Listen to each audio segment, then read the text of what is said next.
मेरे प्यारे बच्चों, स्टोरी स्टूडेंट्स चैनल पे आप सभी का फिर से स्वागत है। तो आओ, आज मैं तुम सभी को परी लोक ले जाता हूँ। आज मैं तुम्हें सुनाऊंगा परियों की कहानी। तो चलो चलते हैं। एक समय की बात है।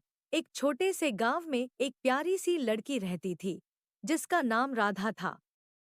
राधा बहुत ही मासूम और हंसमुख थी। उसे परियों की कहानियां सुनने और सपनों में खो जाने का बहुत शौक था। एक दिन, जब राधा अपने दोस्तों के साथ जंगल में खेल रही थी, तो उसे एक सुंदर और चमकीला फूल दिखा। राधा ने सोचा, अरे, यह फूल तो बहुत ही अद्भुत और चमकीला है। चलो, इसे पास से देखते हैं। उसने फूल को ध्यान से देखा और उसके पास गई। जैसे ही उसने फूल को छुआ, अचानक से एक चमकदार रोशनी निकली और एक प्यारी सी परी प्रकट हुई। राधा ने चौंक कर पूछा, तुम कौन हो? परी ने मुस्कुराते हुए कहा, मैं एक परी हूँ। इस फूल में कैद थी और तुम्हारी मदद से मुक्त हो गई हूँ। अब मैं तुम्हारी दोस्त हूँ और तुम्हारी हर इच्छा पूरी करूंगी। राधा बहुत खुश हुई। उसने सोचा, अगर यह परी सच में जादुई है, तो मुझे इसे आजमाना चाहिए। उसने परी से कहा, परी, मुझे एक सुंदर सा महल चाहिए। परी ने अपनी जादुई छड़ी हिलाई और तुरंत एक सुंदर महल प्रकट हो गया। राधा की खुशी का ठिकाना नहीं रहा। अब राधा ने परी को अपनी हर छोटी बड़ी इच्छा बताने लगी और परी हर बार उसे पूरा करती रही। एक दिन, उसने परी से कहा, परी, मुझे एक जादुई बाग चाहिए, जहाँ सभी फल और फूल खुद उगें। परी ने अपनी छड़ी हिलाई और तुरंत एक जादुई बाग प्रकट हो गया। गांव के लोग हैरान हो गए कि राधा के पास ऐसा जादू कहाँ से आया।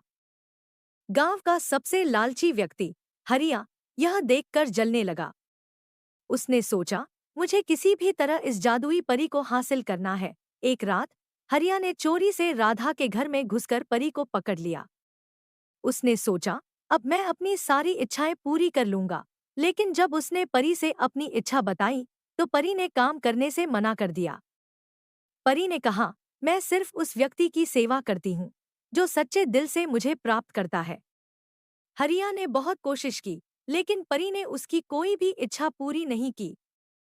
हारकर उसने परी को वापस राधा के घर में रख दिया।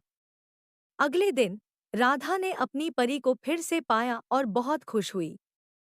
उसने सोचा, यह परी मुझे इसलिए मिली है क्योंकि मैं सच्चे दिल की हूँ। राधा ने परी से कहा, परी, हमें गांव के सभी गरीब लोगों की मदद करनी चाहिए। परी ने अपनी छड़ी हिलाई और पूरे गांव में खुशहाली छा गई। सभी के घर बन गए, खाने का सामान मिल गया और गांव में किसी को भी किसी चीज की कमी नहीं रही। तो प्यारे बच्चों, इस कहानी से हमें यह सीखने को मिलता है कि सच्चे दिल और ईमानदारी से काम करने पर ही हमें सच्ची सफलता मिलती है। साथ ही हमें अपनी खुशियों को दूसरों के साथ भी बांटना चाहिए, ताकि सबकी जिंदगी में खुशहाली आए। तो मेरे प्यारे बच्चों, हमारे साथ बने रहो। और आप सभी से रिक्वेस्ट है, हमारे चैनल को सब्सक्राइब करो,